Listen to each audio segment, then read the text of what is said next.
Mix the Craft, Mean Girls, and Heathers, and you'll get the new witchy dark comedic horror Forbidden Fruits. It's got a powerful cast, but does the story connect?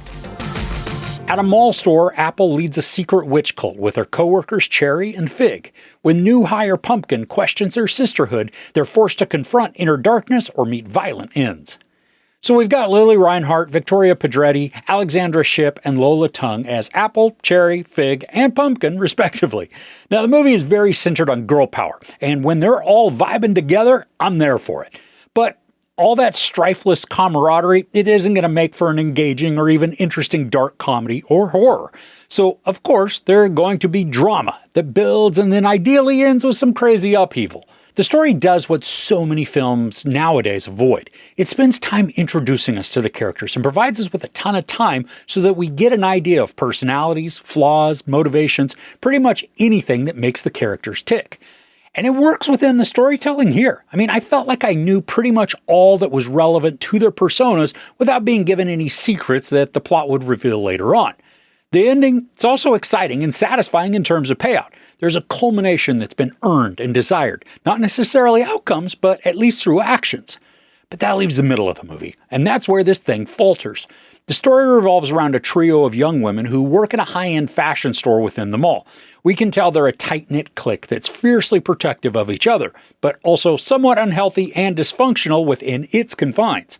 Now, when they meet a new girl at a different store within the mall, and they find out that she has a fruit-ish name, I mean, it's a discussion on whether or not a pumpkin is a fruit or a veggie. Regardless, though, Pumpkin is invited to apply to work at the store, becoming the fourth member of this fashion and season-centric sisterhood. They purport to be witches, but more progressive in their attitudes with less actual magic or spells as the focus. So basically, they like to hang out, give confessions to their spirit guide Marilyn, and drink weird concoctions that just shouldn't be ingested. Apple's the ringleader of the group. She's demanding and pushy, overly confident, emotionally manipulative, bordering on abusive, and then kind of the lead bee. Reinhart fully embraces this role as Apple and convincingly creates a persona that's both abrasive and engaging. She's also emotionally needy, creating a narcissistic sort of personality, one that must be involved in every interaction and the one calling the shots, or at least consulted before everybody else acts. And I love the power dynamic here. It's also interesting to watch the others react to the large personality and then the conflict that's restrained within their eyes.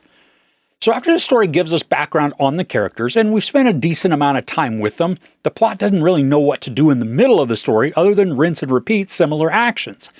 A montage would have been sufficient here to show passage of time, but instead we see the same types of interactions and sequences play out with creative transitions to then showcase that passage of time. It halts a lot of the momentum within the movie, and it made the hour 43 seem way longer than it actually was. I got restless because the story stalled here and needed a swift kick in the butt to move past and then get to the rest of the arc. Now, something strange that happened as the film moved towards the finale is that we watch Pumpkin have some one-on-one interactions with a couple of the other girls. And as I'd said before, Apple is always at the center of these actions. But in these sequences, she's completely absent, like not even in background shots. It stood out as uncharacteristic and then even as an oversight. I mean, was Reinhart off during these days that the scenes were shot? Her absence is glaring, not in a positive way.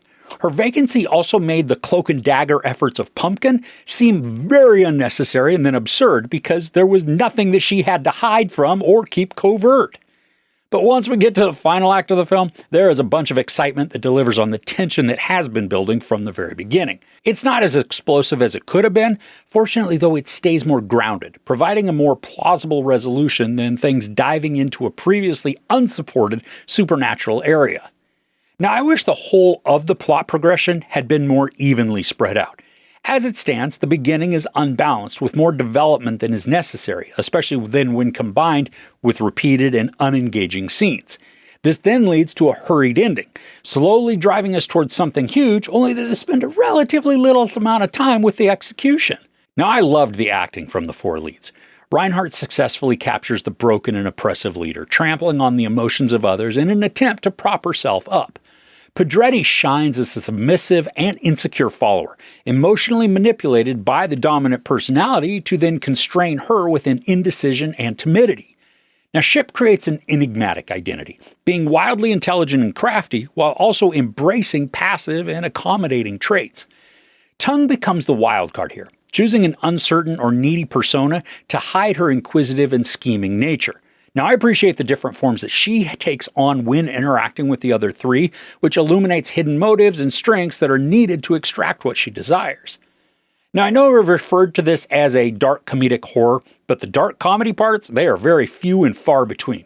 There is some satire at work within the storytelling, and there are some moments that I did laugh out loud, but this sat more in the offbeat drama category before diving more into a thriller with some horrific elements. And when we get some gore, I mean, it's executed well, creating some very bleak moments that are tense and gross. But I'd hesitate to call it a horror. Just because we're shown some gruesome imagery, there isn't fear or dread, really even any shocking elements that accompany that violence. So if you are going into this looking forward to a horror or a horror comedy, temper your expectations now. Overall, Forbidden Fruits is a competent, if not slowly delivered, slightly satirical social drama ending in a thrilling and exciting finale. The four leads are outstanding, sharing a charismatic dynamic that convincingly creates their couture coven of feminine ferocity while not shying away from the emotional upheaval that accompanies so many close relationships. With solid acting and exquisite costume design, the production creates a dreamlike aesthetic that's desirably unattainable to keep the status levels secure. The pacing and story parts are unevenly distributed, and the mystery that's hidden way in the recesses of the plot is rushed, but that doesn't eliminate the viciousness of the storytelling or the characters. There's sex, nudity, ton of profanity, and then some gory violence. I give Forbidden Fruits 3 out of 5 couches.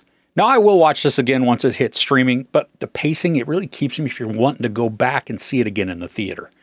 Are there any click-ish type movies that you really like? Now, I had mentioned a few at the start of this. Let me know some of the other ones that you like in the comments below.